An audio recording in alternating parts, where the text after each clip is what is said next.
نہ تو اسلام کے اس خزانے سے باہر کوئی مسئلہ نکلے گا اور نہ ہی باہر کا کوئی مسئلہ اس کے اندر جائے گا، کیونکہ اللہ نے مہر بند کر دیا الیوم اکملت لکم دینکم کہہ کر، دین مکمل ہو گیا۔ اللہ کے رسول صلی اللہ علیہ وسلم نے ہمارے حوالے کیا اور وہ دنیا سے رخصت ہو گئے۔ اب یہاں ایک سوال ہے جو آج ہمارا موضوع ہے، اللہ کے رسول صلی اللہ علیہ وسلم جنہیں ہم اللہ کے بعد درجہ دیتے ہیں اور ان کا دنیا میں آنا کیا ہمارے لیے باعث مسرت نہیں، سعادت نہیں؟ کیا ہمارے لیے خوشی کا موقع نہیں کہ ہم اللہ کے رسول صلی اللہ علیہ وسلم کے پیدا ہونے، ان کی ولادت کے بارے میں ذکر کریں اور اپنے کو خوش کریں کہ اللہ تعالیٰ نے ہمارے لیے سید الثقلین، جن و بشر کے نبی، تمام انبیاء کے خاتم الانبیاء والمرسلین، اللہ سبحانہ و تعالیٰ کے سب سے زیادہ محبوب اور پسندیدہ محمد رسول اللہ صلی اللہ علیہ وسلم پیدا ہوئے۔ آخر کیا بات ہے، ہم ان کی ولادت کو اگر بیان کریں تو کیا ہو جائے گا؟ جی نہیں، کچھ نہیں ہوگا۔ ہم ان کی ولادت کو بھی بیان کریں، خوش بھی ہوں، لیکن اس کا طریقہ ہونا چاہیے، وہ طریقہ نہیں جو کچھ لوگوں نے سمجھ رکھا ہے۔ اللہ کے رسول صلی اللہ علیہ وسلم اس دنیا میں آئے جن و بشر کی ہدایت کے لیے، پوری کائنات کے لیے رحمت بن کر۔ اللہ سبحانہ و تعالی نے فرمایا وَمَا أَرْسَلْنَاكَ إِلَّا رَحْمَةً لِلْعَالَمِينَ، ہم نے آپ کو سارے جہانوں کے لیے رحمت بنا کر بھیجا ہے۔ جہان حیوانات، جہان جمادات، جہان شجریات، جہان زواحف، جہان حشرات، جہان جن و بشر، تمام جہانوں کے لیے اللہ سبحانہ و تعالیٰ نے رحمت بنا کر بھیجا۔ جس دن آپ صلی اللہ علیہ وسلم دنیا میں آئے، اللہ کی سب سے بڑی نعمت قرآن کے بعد دنیا میں نازل ہوئی، وہ محمد رسول اللہ صلی اللہ علیہ وسلم کی ذات گرامی۔ آخر اتنی بڑی نعمت اللہ نے نازل فرمائی، اس دن کی اور آپ کی ولادت کا ذکر کریں تو کیا ہو جائے گا؟ یقیناً یہ عبادت ہے۔ اللہ کے رسول صلی اللہ علیہ وسلم کی ولادت کو کوئی بیان کرے، سیرت النبی صلی اللہ علیہ وسلم کا ذکر کرے، اللہ کے رسول صلی اللہ علیہ وسلم کی جیبونی یا ان کی زندگی کے بارے میں بیان کرے، یہ یقیناً ایک عبادت ہے، کیونکہ اللہ نے بھی اپنے نبی کا ذکر خیر قرآن کریم کے اندر کیا ہوا ہے۔ بہت ساری جگہوں پر اپنے نبی کا ذکر خیر کرتا ہے، آپ کی زندگی کے بارے میں اور آپ کی ذات کے بارے میں بیان کرتا ہے۔ جب اللہ بیان کرتا ہے اور پھر اخیر میں ان اللہ وملائکتہ یصلون علی النبی، اللہ ہی نہیں بلکہ فرشتے بھی نبی صلی اللہ علیہ وسلم پر درود بھیجتے ہیں، صلاۃ و سلام بھیجتے ہیں۔ جب یہ کام اللہ تعالیٰ کرتا ہے اور فرشتے بھی کرتے ہیں تو ہمارے لیے بھی یہ ایک بہت ہی اہم ترین عبادت ہے۔ چنانچہ اللہ کے رسول صلی اللہ علیہ وسلم نے فرمایا من صلی علیہ صلاۃ واحدۃ، جس نے مجھ پر ایک بار درود بھیجا، اللہ تبارک و تعالیٰ اس پر 10 رحمتیں نازل کرتا ہے۔ خاص طور سے جمعہ کے دن، قیامت تک ہر جمعہ آنے والے جمعے کے دن کثرت سے زیادہ درود و سلام پڑھنے کا حکم آیا ہے۔ اللہ کے رسول صلی اللہ علیہ وسلم نے فرمایا ہے جمعہ کے دن کثرت سے مجھ پر درود و سلام پڑھا کرو، کیونکہ وہ مجھ پر پیش کیا جاتا ہے۔ ہم جب درود و سلام پڑھتے ہیں، اللہ کے رسول صلی اللہ علیہ وسلم تک یہ چیزیں پہنچائی جاتی ہیں، فرشتے لے کر ان کی خدمت میں حاضر ہوتے ہیں اور ان کو ہمارا سلام سناتے ہیں۔ اللہ کے رسول صلی اللہ علیہ وسلم کی کچھ حدیثوں میں ہے کہ میں انہیں جواب بھی دیتا ہوں، یعنی اللہ کے رسول صلی اللہ علیہ وسلم ہمارے درود و سلام کا جواب بھی دیتے ہیں اور فرشتوں کے ذریعے سے ہمارا اس طرح سے دوسری دنیا تک کنیکشن رہتا ہے۔ اللہ کے رسول صلی اللہ علیہ وسلم کی ولادت کے بارے میں بیان کرنا، آپ کی ہجرت کے واقعے کو بیان کرنا، کفار مکہ نے جو ان کے ساتھ سلوک کیا ان کو بیان کرنا، آپ کے کردار و اطوار کو بیان کرنا، آپ کے غزوات کو بیان کرنا، آپ کتنے کامیاب شوہر تھے، 11 بیویوں کے، اسے بیان کرنا، آپ کتنے اچھے بابا تھے بیٹوں اور بیٹیوں ابراہیم کے اور قاسم کے، اور اسی طرح فاطمہ، زینب، رقیہ وغیرہ کے کیسے بابا تھے۔ ان چیزوں کو اگر کوئی بیان کرتا ہے یقیناً یہ ایک بہت ہی اہم ترین عبادت ہے، اور ہم بیان کرتے ہیں، اور بیان کرتے وقت ہم ان سے دروس بھی حاصل کرتے ہیں۔ مثال کے طور پر اللہ کے رسول صلی اللہ علیہ وسلم حج کے لیے جا رہے تھے، جاتے ہوئے راستے میں ایک جگہ رکے، رکنے کے بعد پڑاؤ ڈالا، لوگوں سے پانی مانگا، بلکہ وہاں لوگوں کے پاس پانی نہیں تھا، تو حضرت ابن عمر رضی اللہ تعالیٰ عنہ سے کہا مٹی لے کر آؤ، میرے لیے استنجا کرنا ہے۔ اللہ کے رسول صلی اللہ علیہ وسلم گئے اور تھوڑی ہی دور میں ایک پیڑ کے نیچے آپ نے استنجا فرمایا، پھر واپس آئے۔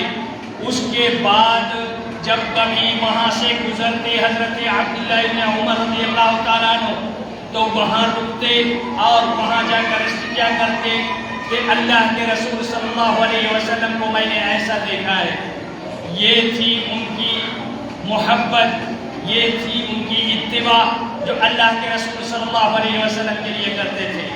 تو اللہ کے رسول صلی اللہ علیہ وسلم کی ان چیزوں کو بیان کرنا بھی اور ان پر عمل کرنا بھی صحابہ کرام کا شعار رہا تھا۔ لیکن ہم یہاں یہ جانتے ہیں کہ اگر درود و سلام پڑھنا عبادت ہے، رسول کی ولادت کو بیان کرنا عبادت ہے، رسول کے بچپنے کو بیان کرنا عبادت ہے، ان کی لڑائیوں کو بیان کرنا عبادت ہے، آپ کے چہرے پر نور کو بیان کرنا عبادت ہے، آپ کے زلفوں کو بیان کرنا عبادت ہے، آپ کا چہرہ کیسا تھا، آپ کے دانت کیسے تھے، آپ کی داڑھی مبارک کیسی تھی، ان چیزوں کو اگر بیان کیا جائے تو یہ عبادت ہے۔ تو بھلا وہ کون سی چیز ہے جو 12 ربیع الاول کو ہمیں جشن عید میلاد النبی منانے سے روکتی ہے؟ اور کیا روکتی بھی ہے یا ہمیں اجازت دیتی ہے کہ ہم اس طرح کی خوشیاں منائیں اور اللہ کے رسول صلی اللہ علیہ وسلم کے بارے میں ہم بیان کیا کریں؟ اللہ کے رسول صلی اللہ علیہ وسلم کی ان چیزوں کو تو ہم بیان کرتے ہی ہیں، لیکن یہاں ایک بنیادی بات آتی ہے۔ ان ساری چیزوں کا عبادت ہونا ایک مطلب ہے، اور ان کا سیلیبریٹ کرنا، ان کے لیے محفلیں سجانا یا ایک دن خاص کرنا اور اس دن جشن منانا اور اس دن عید منانا، یہ ایک ایسا پوائنٹ ہے جسے کتاب و سنت رد کرتے ہیں۔ اللہ کے رسول صلی اللہ علیہ وسلم نے فرمایا من احدث فی امرنا ھذا ما لیس منہ فہو رد، جس نے ہمارے دین میں، دنیا کے معاملے میں نہیں، دنیا کے معاملے میں تم ترقی کرو، جتنا اپ گریڈ ہو سکتے ہو، تم آرٹیفیشل انٹیلیجنٹ کے نہ جانے کیسے کیسے سفر کر سکتے ہو، جتنی چاہو دنیاوی امور میں تم ترقیاں کرو، لیکن دین میں کوئی رد و بدل نہیں، دین مکمل ہو چکا ہے، دین کا کوئی مسئلہ نہ تم نکال کے دین سے باہر کر سکتے ہو، نہ ہی باہر کا کوئی کتنا بھی اچھا کیوں نہ ہو اسے دین کے اندر ڈال سکتے ہو، دین مکمل ہو چکا ہے، یہ کام نہیں کر سکتے۔ اللہ تبارک و تعالیٰ نے بھی کہہ رکھا ہے ام لہم شرکاء شرعوا لہم من الدین ما لم یأذن بہ اللہ، کیا ان کے کوئی شریک کار ہیں شریعت بنانا، قانون بنانا، جیسے ملکوں کا قانون اسمبلی بناتی ہے، سانسد پارلیمنٹ میں بیٹھ کر سارے لوگ مل کر ایک قانون پاس کرتے ہیں اور وہ قانون پورے ملک کو مانیہ ہوتا ہے، بلکہ ضروری ہوتا ہے کہ اسے تسلیم کریں۔ دین اسلام ایسا نہیں ہے۔ اللہ نے شریعت سازی، قانون سازی اسمبلی یا پارلیمنٹ اکیلے اپنے پاس رکھا ہے. نبی رسول کو یا فرشتوں کو اس کی اجازت نہیں دی کہ اسلام کا کوئی قانون بنائے، کوئی مسئلہ اپنی طرف سے بنا کے لوگوں کو بتا دے کہ یہ اسلام کا مسئلہ ہے. یہی اللہ نے کہا کیا ان کے کوئی شریک کار ہیں میری طرح سے؟ میں قانون ساز ہوں، شریعت بنانے والا ہوں اور شریعت میں ہی بناتا ہوں. تو یہ جو جشن عید میلاد النبی مناتے ہو، اسے کس نے شریعت بنایا؟ میں نے تو نہیں بنایا. اگر میں نے بنایا ہوتا تو قرآن میں ہوتا، میرے نبی نے بنایا ہوتا تو حدیث پاک میں موجود ہوتی.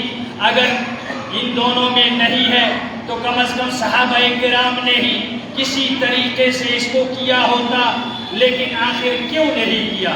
اس کا مطلب وہ شریعت میں سے نہیں ہے، اور جب نہیں ہے اور اسے شریعت سمجھ کر کیا جائے اس وقت یہ پریشانی کی سبب ہے. جیسے قرآن پڑھنا عبادت ہے، چلتے پھرتے اٹھتے بیٹھتے سوتے جاگتے آپ قرآن پڑھیں، یہ عبادت ہے. لیکن جب آپ باتھ روم کے اندر ہیں وہاں اللہ کا نام نہیں لے سکتے، چل جائے گے قرآن پڑھنا. قرآن کو باتھ روم کے اندر پڑھا نہیں جا سکتا، وہاں روکا جائے گا. تم باتھ روم سے باہر آؤ پہلے، اس کے بعد اللہ کا نام لینا یا قرآن پڑھنا.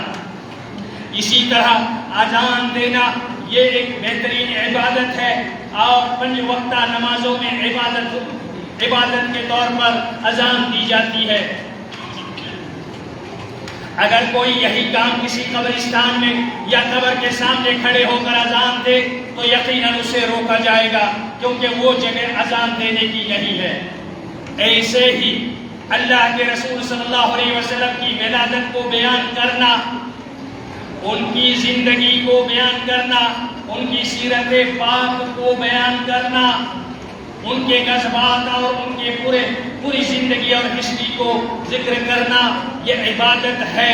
لیکن جب ایک کھانچہ بنا لیا گیا، ہر سال ایک دن آئے گا، اسی دن ہمیں یہ کام کرنا ہے، دن متعین اپنی طرف سے، طور طریقہ اپنی طرف سے، اور اس کا جو طریقہ کار ہے وہ بھی اپنی طرف سے، سارا کا سارا اپنی طرف سے یہ فکس کیا جاتا ہے.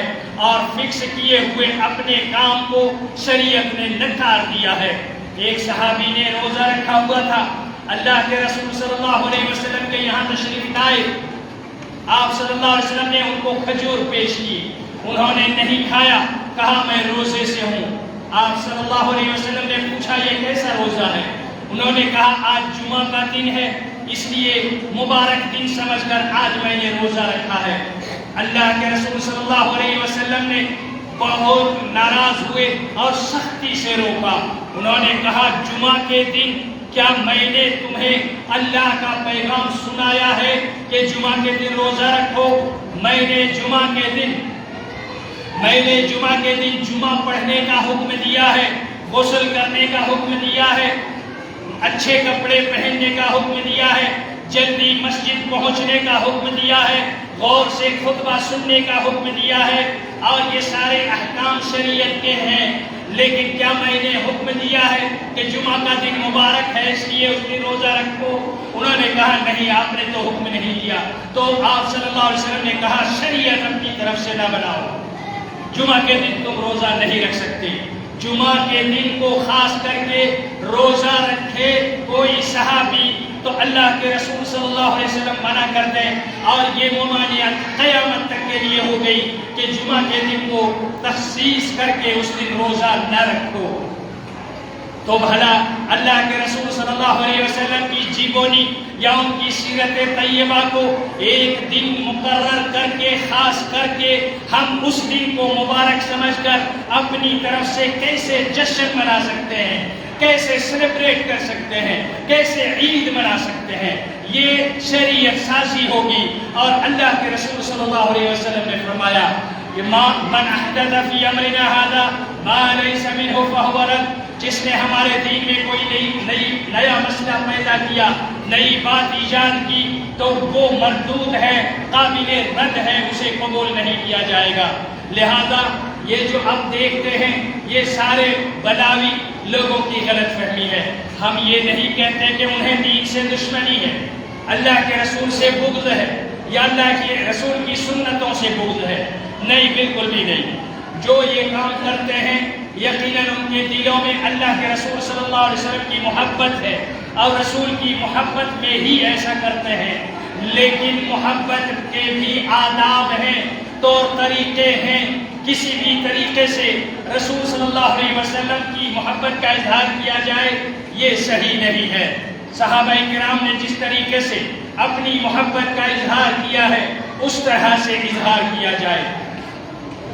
اللہ تبارک و تعالیٰ نے اپنے نبی کے نام کو آپ نے دیکھا ہوگا، وَضَمَّ الْإِلَٰهُ اسْمَ النَّبِيِّ مَعَ اسْمِهِ إِذَا قَالَ فِي الْخَمْسِ الْمُؤَذِّنِ أَشْهَدُ۔ حضرت حسن بن ثابت رضی اللہ عنہ نے کہا تھا ہمارے رسول صلی اللہ علیہ وسلم کا تو وہ مقام ہے کہ 5 وقت کی اذانوں میں جب مؤذن کہتا ہے اشہد ان محمد رسول اللہ، تو ہر 5 وقت کے اذان میں اللہ نے اپنے نام کے ساتھ ہمارے رسول صلی اللہ علیہ وسلم کے نام کو ملایا۔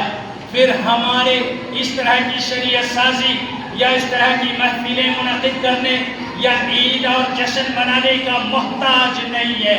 پوری کائنات محمد رسول اللہ صلی اللہ علیہ وسلم پر درود و سلام بھیجتی ہے، اللہ رحمت نازل کرتا ہے اور ملائکہ ان پر درود بھیجتے ہیں، خاص طور سے جمعہ کے دن درود بھیجتے ہیں۔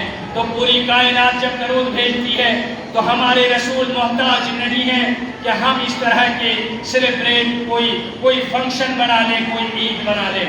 اللہ کے رسول صلی اللہ علیہ وسلم، آپ صلی اللہ علیہ وسلم کی صحیح اتباع یہ ہے کہ آپ کی سنت کی اتباع کی جائے۔ کچھ لوگ آئے، حضرت عائشہ رضی اللہ تعالی عنہا سے کہا کہ اللہ کے رسول صلی اللہ علیہ وسلم کی زندگی کیسی تھی؟ آپ نے کہا کیا تم نے قرآن نہیں پڑھا ہے؟ انہوں نے کہا ہاں ہم نے قرآن پڑھا ہے۔ انہوں نے کہا قرآن ہی تھے اللہ کے رسول صلی اللہ علیہ وسلم۔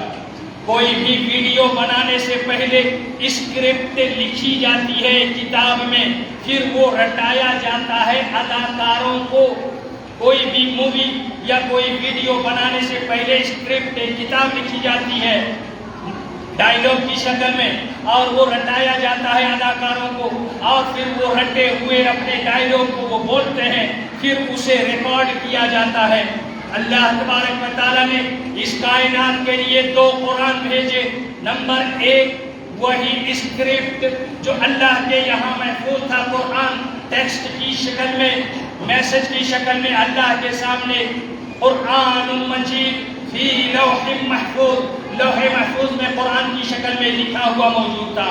یہ اسکرپٹ تھا اور یہ اسکرپٹ دنیا میں بھیجا، اور اس اسکرپٹ کو یاد کرا کے اداکاری کروا کے ریکارڈ کرانا یہ اللہ کا کام تھا۔ یعنی اللہ کے رسول صلی اللہ علیہ وسلم اسی اسکرپٹ کو جو قرآن میں ہے اسی کو دہرا رہے تھے۔ اگر لکھا ہوا کچھ دیکھنا ہے تو قرآن پڑھو، اور اگر قرآن ہی کو ویڈیو کی شکل میں دیکھنا ہو تو نبی صلی اللہ علیہ وسلم کی پوری زندگی کو دیکھ لو۔ قرآن ہی ہے جو ویڈیو کی شکل میں نبی صلی اللہ علیہ وسلم ہے، اور لکھے ہوئے انداز میں ہمارے پاس قرآن موجود ہے جسے ہم پڑھتے ہیں۔ یہی قرآن ہے۔ اللہ کے رسول صلی اللہ علیہ وسلم سے زیادہ اللہ سے محبت کرنے والا کوئی نہیں، لہذا اللہ کے رسول صلی اللہ علیہ وسلم نے محبت کرنے کا طریقہ سکھا دیا۔ عید منانا، جشن کرنا، فنکشن کرنا، سیلیبریٹ کرنا، یہ محبت کے اظہار کی دلیل نہیں ہے، نہ ہی یہ طور طریقہ ہے، بلکہ اللہ کے کلام کو اپنی زندگی بنا لینا، اس کے ایک ایک حرف پر عمل کرنا، اپنی زندگی کو ڈھال دینا، یہ ہے اصل محبت اور یہی ہے محمد رسول اللہ صلی اللہ علیہ وسلم سے محبت۔ صحابہ کرام نے یہی محبت اپنے رسول صلی اللہ علیہ وسلم سے دکھائی۔ جیسے میں نے بتایا کہ جہاں استنجا کیا تھا صحابہ کرام وہاں جا کے استنجا کرتے تھے، ضرورت اگر نہیں ہوتی استنجا کی تو صرف جا کے وہاں بیٹھتے، لیکن رسول کے اس عمل کو وہ اپنی زندگی میں اتارتے۔ یہی دلیل ہے اور یہی طریقہ ہے محبت کے اظہار کا۔ تعصل الہ وانت تظہر حبہ ان المحب لمن یحب مطیع۔ اللہ کی پے در پے نافرمانیاں کیے جا رہے ہو، رسول کی نافرمانیاں کیے جا رہے ہو، تمہارے چہرے اور حلیے سے لگتا نہیں ہے مسلمان ہو، تمہارا بال کا کوئی تعلق نہیں ہے نبی صلی اللہ علیہ وسلم کے ہیئر کٹنگ سے، تمہارے ڈریس کا کوئی لنک نہیں ہے محمد رسول اللہ صلی اللہ علیہ وسلم کی سنت سے، تمہاری زندگی کا کوئی ایسا پرزہ نہیں ہے جو اللہ کے رسول صلی اللہ علیہ وسلم کی زندگی سے میل کھاتا ہو، اس کے باوجود دعوے دار ہو۔ تعصل الہ وانت تظہر حبہ، اپنے کو عاشق رسول سگے مدینہ اور نہ جانے کیا کیا کہتے ہو، اور تمہارے منہ سے چرس اور بھنگ اور نہ جانے شراب کی بانس آ رہی ہے، اس منہ سے رسول کا نام لیتے ہوئے تمہیں شرم بھی نہیں آئی، ڈر بھی نہیں لگا کہ اللہ کا غضب نہ نازل ہو جائے؟ کس منہ سے تم اللہ کے رسول صلی اللہ علیہ وسلم کا نام لے رہے ہو؟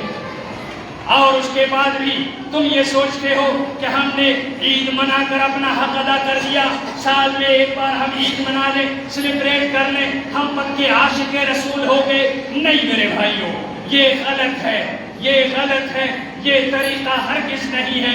اللہ کے رسول صلی اللہ علیہ وسلم نے یہ طریقہ نہیں بتایا۔ تعصل الہ وانت تظہر حبہ ان المحب لمن یحب مطیع، جو جس کا فین ہوتا ہے، جو جس سے محبت کرتا ہے، اسی کی طرح سے وہ بات کرتا ہے، اسی کی طرح سے ڈریس پہنتا ہے، اسی کی طرح سے ہیئر کٹنگ کرواتا ہے، اسی کی طرح سے اپنی زندگی کو ڈھالتا ہے، کیونکہ وہ اس کا فین ہے، اس سے محبت کرتا ہے۔ ہم اگر اپنا فین اللہ کے رسول صلی اللہ علیہ وسلم، ہم اللہ کے رسول صلی اللہ علیہ وسلم کے فین بنے اور ان سے اپنی محبت کا اظہار کریں تو ان کی زندگی اور ان کا سارا کچھ ہماری زندگی میں نظر آنا چاہیے۔ آپ کیسے بولتے تھے، کیسے بات کرتے تھے، یہ ساری چیزیں ہمارے اندر ٹرانسفر ہو جانی چاہیے تھی، لیکن ہم نے جو کچھ بھی کیا وہ غلط طریقے سے کیا۔ جیسے آج کے دور میں ماں باپ کو کوئی پوچھتا نہیں ہے، مال کی وافر مقدار ہے، ڈاکٹر ہے، انجینئر ہے، بڑے بڑے پڑھے لکھے زمیندار اور پیسے والے ہیں، ہمیشہ یورپ اور سیرپ کا سفر کرتے رہتے ہیں، لیکن جب ماں باپ کی باری آتی ہے تو انہیں اپنے گھر میں رکھنے تک گوارا نہیں کرتے، اور وہ بھی سال میں ایک بار مدر ڈے اور ایک بار فادر ڈے مناتے ہیں اور یہ حق ادا کر دیتے ہیں کہ ہم نے ماں باپ کا حق ادا کر دیا۔ یہ ماں باپ اگر نہ سمجھیں کہ اللہ کے رسول صلی اللہ علیہ وسلم کا کیسے حق ادا کیا جاتا ہے تو انہیں بھی اپنی اولاد سے وہی ملے گا جیسے اولاد نے ماں باپ کے ساتھ کیا۔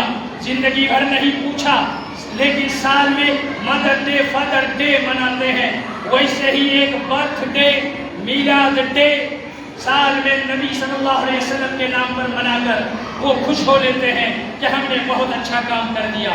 نہیں میرے بھائیوں، یہ ایک غلط کام ہے۔